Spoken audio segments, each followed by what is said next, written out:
Hi, I'm Trevor Creighton. Welcome to Butser Ancient Farm. Butser Ancient Farm is an experimental archaeology site and an archaeological open-air museum in the south of England. We're about 100 kilometres southwest of London. We've been here for nearly 50 years.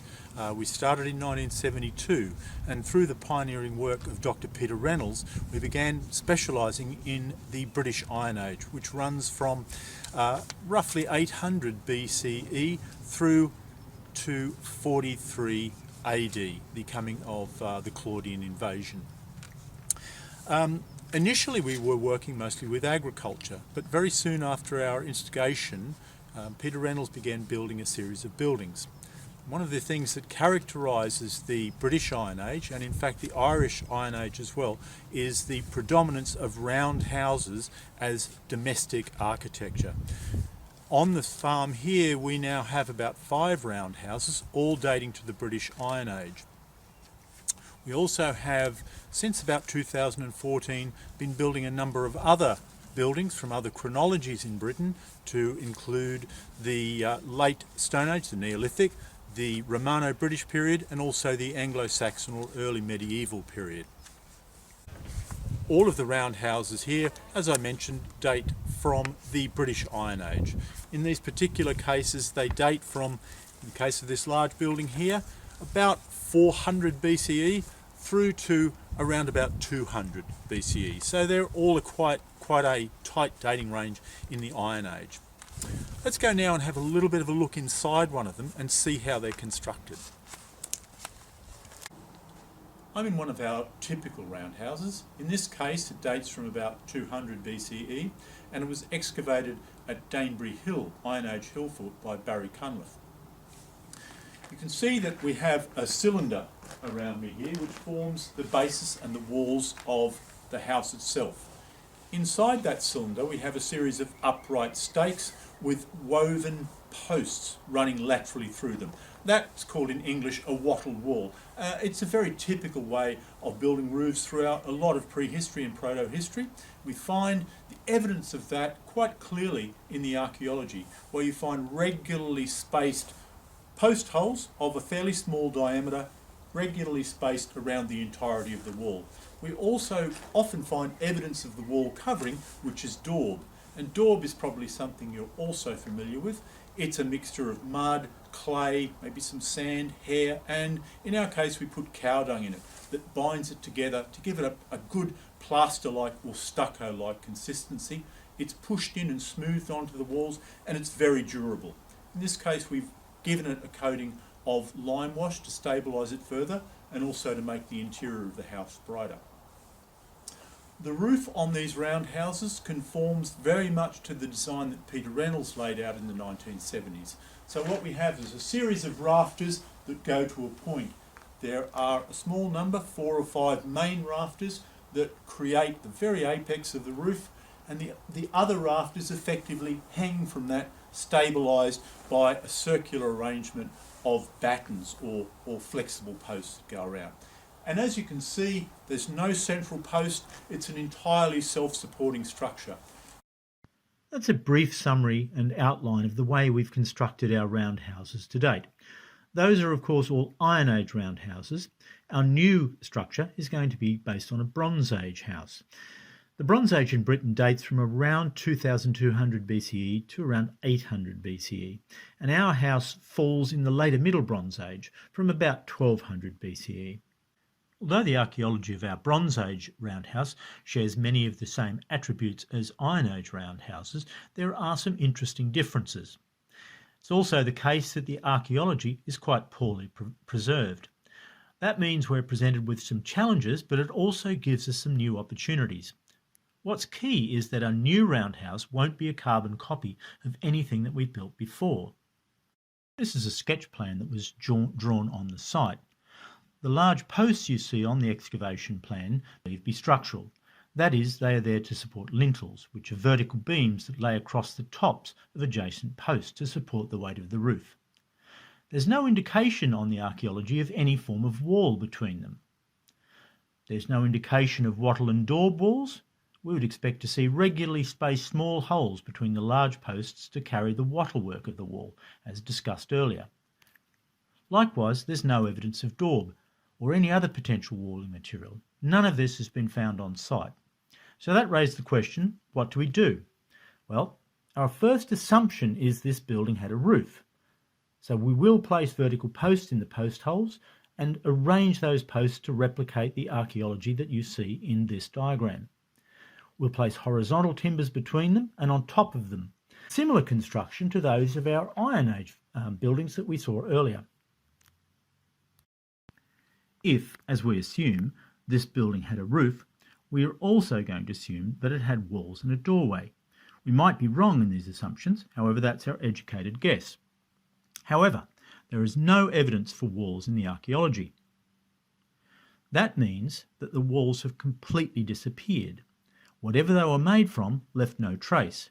There are no stake holes for wattling, no soil stains from timber. Our choice then is to make the walls from turf and or clay, in other words, an earth wall. We have no buildings on our site which have completely earth-built walls. So already our Bronze Age house is presenting us with a new experimental opportunity. We can ask ourselves, how long will these walls last?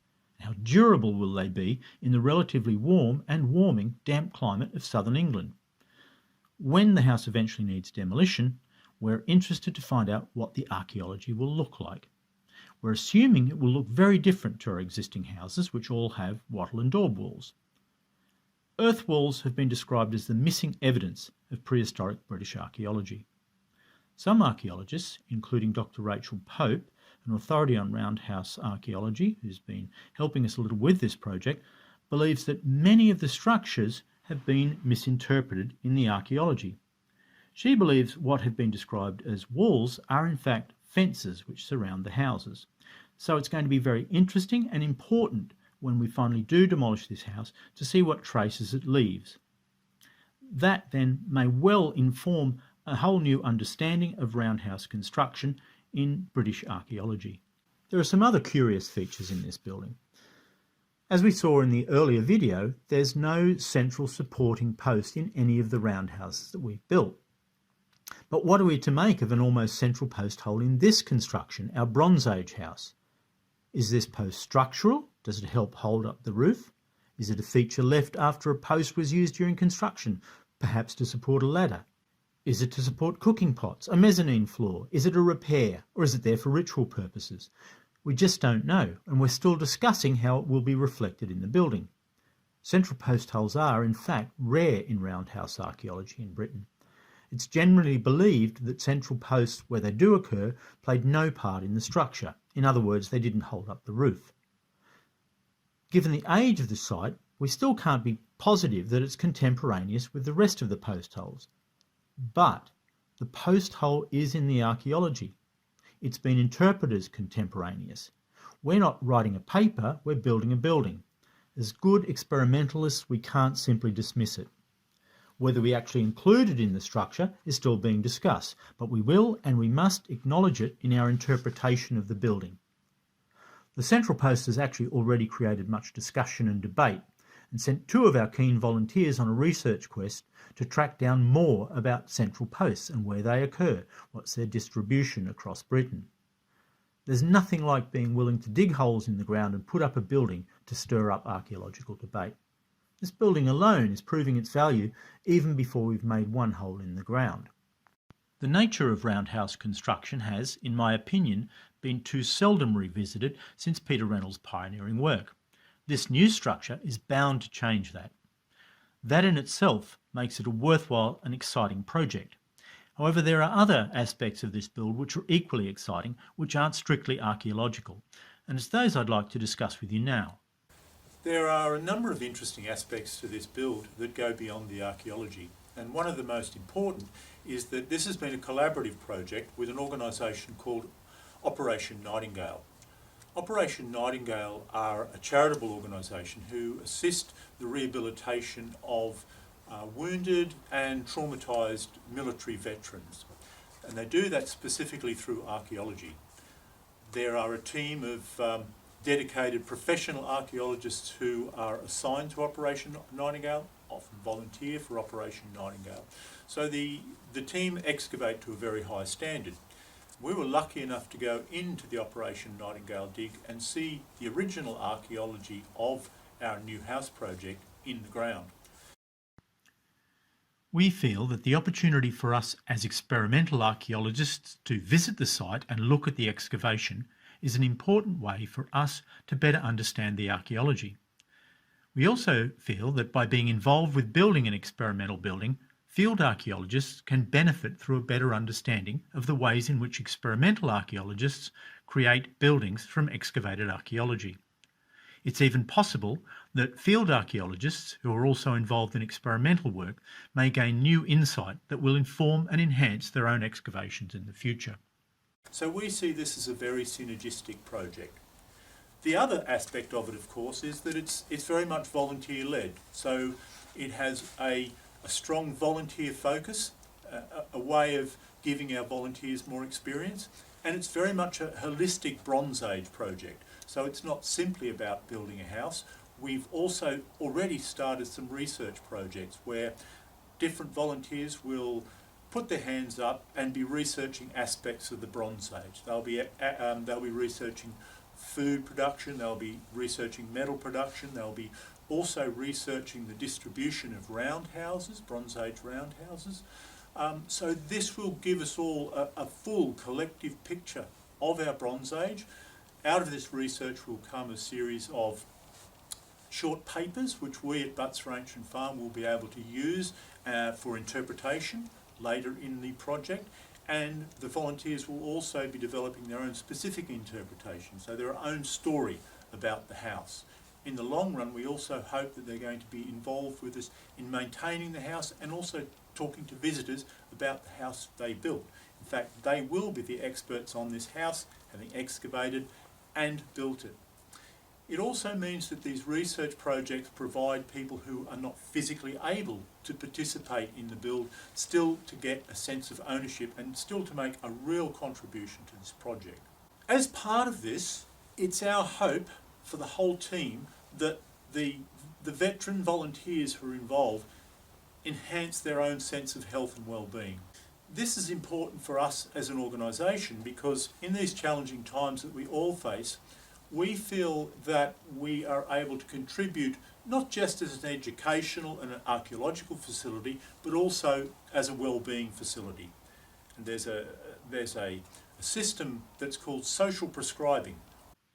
Social prescribing works for a wide range of people, including those with one or more long-term health conditions, people who need support with their mental health, those who are lonely or isolated, and people who have complex social needs which affect their well-being. Our project will assess the positive contributions archaeology, in the form of an experimental archaeological open-air museum, can make to health and well-being. The study will be conducted on a professional, data-led basis so that at the conclusion we hope that we have a body of research which allows us to quantify the benefits of our activity to individuals' mental health and well-being. From that data, we hope we will be able to offer ourselves to health professionals as a social prescribing destination. In so doing, it is our wish that we can benefit our community, recruit new volunteers, and attract funding to support social prescribing activities. In what seem to be increasingly uncertain times, it is unfortunately the case that the need for well-being initiatives like social prescribings will only grow. As such, we see this study as of significant potential benefit to our community and to our site. It's also my belief that this is the sort of initiative that could be suitable for many archaeological open-air museums around the world. So we believe we have an exceptionally exciting opportunity here with this project to get outcomes not only in experimental archaeology and public archaeology, but also in the sense of well-being and a coordinated volunteer project. So this is going to be a great project, and I hope that you can get over and see it in the flesh. I'd certainly like to get and see many of your institutions as well. And thanks very much for listening.